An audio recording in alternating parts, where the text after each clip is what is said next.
Hi folks, David Egan here, your Conservative Party of Canada nomination candidate for Edmonton Griesbach. So I just wanted to take a moment to talk about the strongest signs that you're dealing with either an honest or a dishonest politician. So the first things you should look for are the content and consistency of their messaging.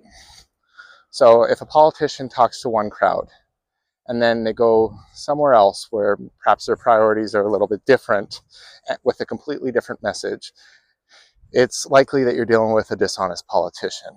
Also, if they say a whole lot without saying anything at all, it's likely you're dealing with a dishonest politician. So I think most of us remember that, the rise to fame of Justin Trudeau in 2014 and 2015, where he rode this massive populist wave with very little content in his messaging and promises or plans when he actually obtained government. So, the few things that he actually did promise, most of them he never did anyway.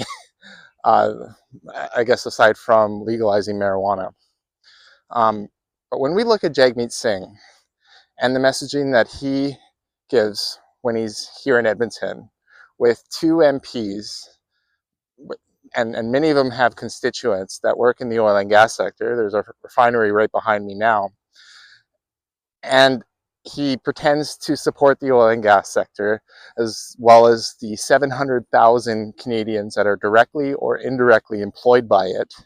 And then he flies over in a plane that I assume is electric because he doesn't support the oil and gas industry when he's over there.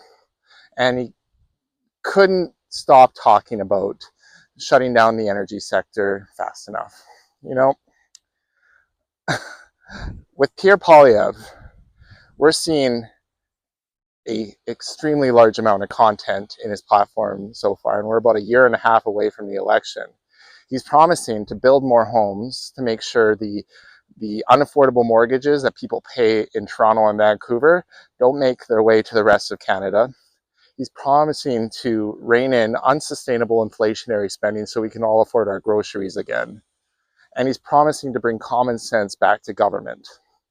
So I don't know about you, but that's a message I can get behind. Thank you so much.